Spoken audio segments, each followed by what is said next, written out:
क्या होता है?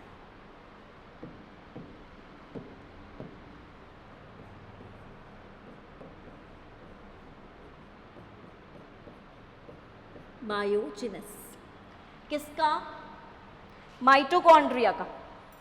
ठीक है, माइटोकॉन्ड्रिया का बायोजेनेसिस हमें देखना है। अब एक इम्पॉर्टेंट चीज़, बायोजेनेसिस से आप क्या समझते हो?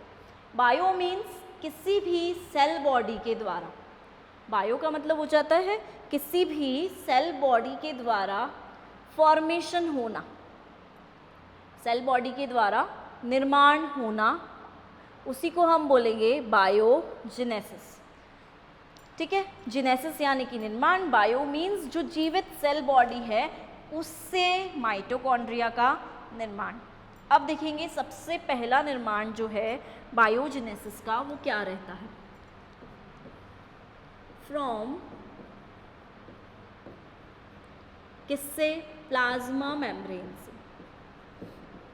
प्लाज्मा मेम्ब्रेन बोल सकते हो, सेल मेम्ब्रेन बोल सकते हो, एक ही बात है, वॉल नहीं बोलना है बस।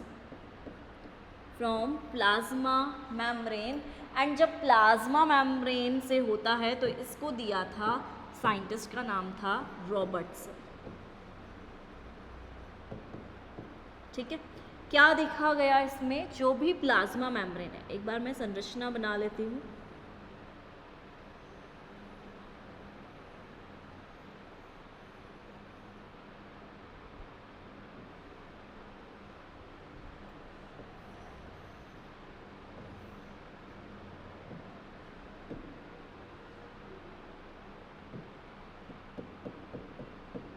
देखेंगे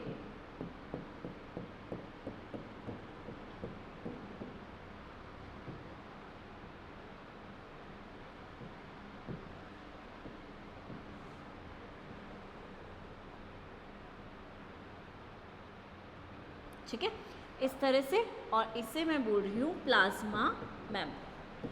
यानी कि रॉबर्टसन के अनुसार उन्होंने क्या बोला कि जो भी सेल मेम्ब्रेन है या जो भी प्लाज्मा मेम्ब्रेन, जो भी कोशिका कला है आप बोल सकते हो, इससे क्या हुआ? इसका अंतर्वलन हुआ। अंतर्वलन के कारण क्या हुआ? ये सेल मेम्ब्रेन थी, ये धीरे धीरे अंदर गई, अंतर्वलित हुई, इन्वेजिनेट हुई। इन्वेजिनेट होने के साथ साथ इसमें वलनित भी होने लगी, फोल्ड भी होने लगी, एंड उन फोल्ड्स के कारण, इस अंतर्वलन के कारण क्या हुआ? ये डबल मेम्ब्रेन होने लगा। और आगे देखोगे इसी संरचना को, ये इस तरह से हो रहा है, इस तरह से हो रहा है, यहाँ आके इस तरह से यहाँ पर आकर ऐसे संरचना फिर एक दूसरे में मिक्स हो गई। उनका ये मानना था कि इस तरह से निर्माण हुआ, और जब संरचना मिक्स हो गई तो यहाँ पे क्या हुआ? बीच में जो थी वो भी इस तरह से यहाँ बन गई।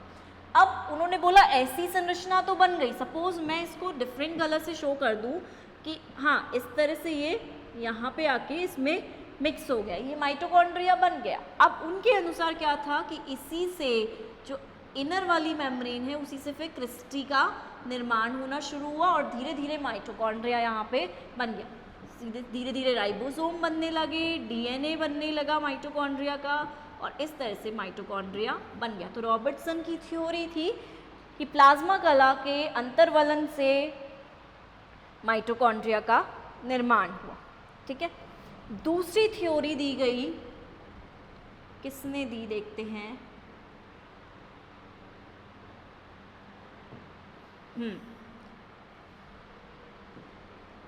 दूसरी थ्योरी दी गई माइक्रोबॉडीज के द्वारा इसका निर्माण, माइक्रोबॉडीज। और ऐसा एक स्पीशीज में देखा गया जिसे हम बोलते हैं ट्राइट्यूरस की स्पीशीज थी वो।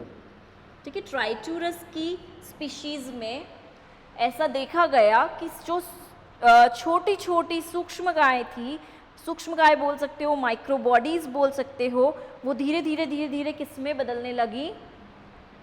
माइटोकॉन्ड्रिया में बदलने लगी। यानी कि एक सूक्ष्मकाय थी, ठीक है, ऐसे सूक्ष्मकाय उपस्थित थी, वो धीरे धीरे माइटोकॉन्ड्रिया में कैसे बदलने लगी? क्या देखा गया ट्राइट्यूरस की स्पीशीज़ में कि जो सूक्ष्मकाय थी उसी सूक्ष्मकाय में क्रिस्टी जैसी संरचनाएं बीच बीच में देखने को हमें मिली। ठीक है, तो इस क्रिस्टी जैसी संरचना के दिखने के कारण साइंटिस्ट ने बोला कि हो सकता है माइटोकॉन्ड्रिया का निर्माण सूक्ष्मकाय के द्वारा होता होगा। अब तीसरी चीज़ किसके द्वारा बनी, उसमें थर्ड आता है माइटोकॉन्ड्रिया के द्वारा माइटोकॉन्ड्रिया का निर्माण। ठीक है, माइटोकॉन्ड्रिया से ही माइटोकॉन्ड्रिया का निर्माण देखने को मिला। ठीक है, अब माइटोकॉन्ड्रिया से माइटोकॉन्ड्रिया का निर्माण है तो हम इसे ये भी बोल सकते हैं कि पूर्व ऑलरेडी ओल्ड माइटोकॉन्ड्रिया से न्यू माइटोकॉन्ड्रिया का निर्माण, और इस थ्योरी को दिया था फ्रेडरिक ने। ठीक है, माइटोकॉन्ड्रिया से माइटोकॉन्ड्रिया का निर्माण, बट जो प्री एग्जिस्टिंग है, यानी कि उनके अनुसार क्या था कि माइटोकॉन्ड्रिया की ऑलरेडी उपस्थित कोई संरचना उपस्थित है, ठीक है, ऑलरेडी प्रेजेंट है, और उससे ही माइटोकॉन्ड्रिया निर्मित हो रहा है, जिसकी उन्होंने विभिन्न प्रक्रियाएं भी दी थी कि किस तरह से माइटोकॉन्ड्रिया निर्मित हो सकता है। तो 3 प्रक्रियाएं उन्होंने दी, इन तीनों प्रक्रियाओं को हम देख लेते हैं एक बार। दी किसने थी? फ्रेडरिक ने। 3 प्रक्रियाओं के द्वारा बताया गया। ठीक है, पहली प्रक्रिया को हम बोलते हैं बडिंग। बडिंग में देखेंगे, सपोज ये एक माइटोकॉन्ड्रिया है, ठीक है, इसमें एक बड का निर्माण हुआ। इसमें एक बड के निर्माण के कारण क्या हुआ, ये बड जो थी माइटोकॉन्ड्रिया की,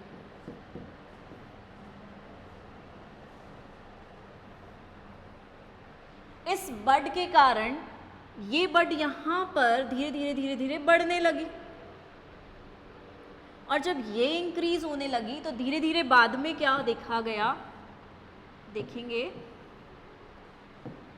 बाद में ये देखा गया ये दोनों अलग होकर माइटोकॉन्ड्रिया में बदल गए। ये बड यहाँ से सेपरेट हो गई, बिल्कुल अलग हो। अब दूसरा मेथड जो हमारा आता है वो आता है बाइनरी फिजन का। बाइनरी फिजन, बाइनरी फिजन में हमने क्या देखा, देखेंगे माइटोकॉन्ड्रिया धीरे धीरे धीरे धीरे किस शेप में होने लगा,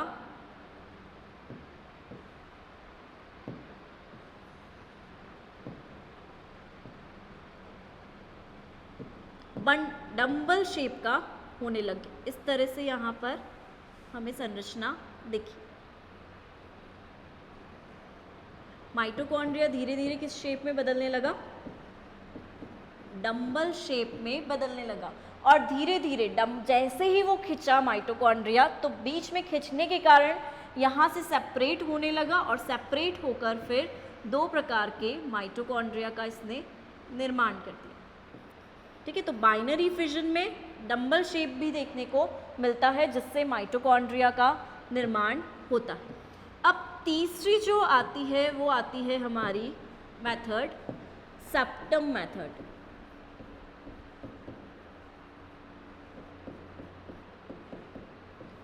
सेप्टम में हमें क्या देखने को मिला, एक माइटोकॉन्ड्रिया है, उसमें बीच में एक सेप्टा का निर्माण हुआ।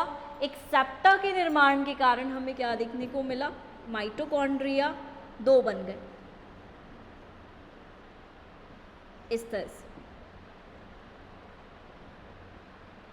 ठीक है, इस तरह से 2 माइटोकॉन्ड्रिया का निर्माण हुआ, एंड 3 मेथड्स थे जो हमें यहाँ पर माइटोकॉन्ड्रिया से ही माइटोकॉन्ड्रिया के निर्माण के बारे में बता रहे थे। अब आता है हमारा 4th method,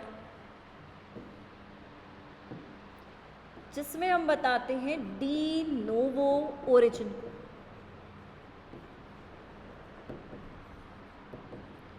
de novo origin का मतलब ही ये है, डी नोवो बोल रहे हैं हम। डी नोवो का मतलब क्या हुआ, नए तरीके से सिंथेसिस, यानी कि इस प्रक्रिया के अनुसार ये बोला गया कि जो भी सिंथेसिस हो रहा है वो कैसे हो रहा है, नए तरीके से हो रहा है, यानी कि पूर्व उपस्थित माइटोकॉन्ड्रिया से कोई सिंथेसिस नहीं हो रहा है।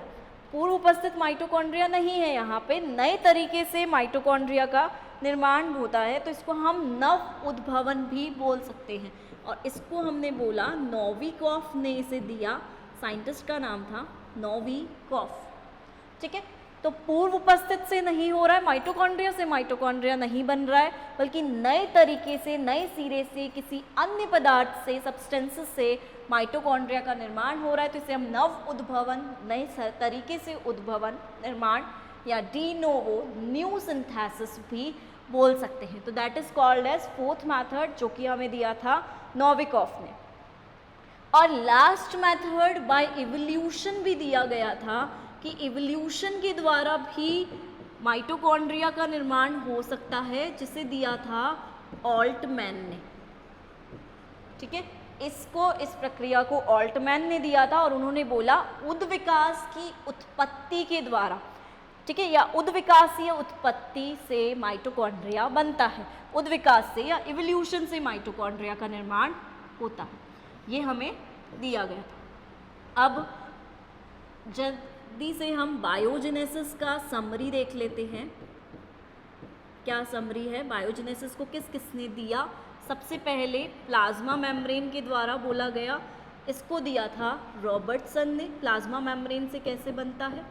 ठीक है, दूसरा दिया गया माइक्रोबॉडीज के द्वारा, सूक्ष्मकाय के द्वारा, और सूक्ष्मकाय को देखा गया हमारे ट्राइटूरस की स्पीशीज में, जिसमें सूक्ष्मकाय में सेप्टा देखा गया, बीच में क्रिस्टी जैसी संरचना देखी गई। माइटोकॉन्ड्रिया से ही माइटोकॉन्ड्रिया का निर्माण। ठीक है, फोर्थ आता है हमारा डी नोवो। डी नोवो को दिया था नोविकोफ ने। लास्ट आता है इवोल्यूशन के द्वारा, ठीक है, उद्विकास के द्वारा, और उद्विकास के द्वारा दिया हमारे साइंटिस्ट ऑल्टमैन ने। ठीक है, और माइटोकॉन्ड्रिया के द्वारा 3 तरीके बताए गए थे। तीनों तरीके हैं बाइनरी फिजन, दूसरा तरीका है सेप्टा के द्वारा, सेप्टम के द्वारा, और तीसरा तरीका है बडिंग के द्वारा। ठीक है, तो इस तरीके से ये हमारी समरी हो जाती है। और माइटोकॉन्ड्रिया से माइटोकॉन्ड्रिया का निर्माण दिया था जिन साइंटिस्ट ने, उन्हें हमने बोला था फ्रेड। बायोजेनेसिस एक इम्पॉर्टेंट पार्ट है, एग्जाम पॉइंट ऑफ व्यू से बायोजेनेसिस कई बार पूछा गया है। Thank you for patiently listening me.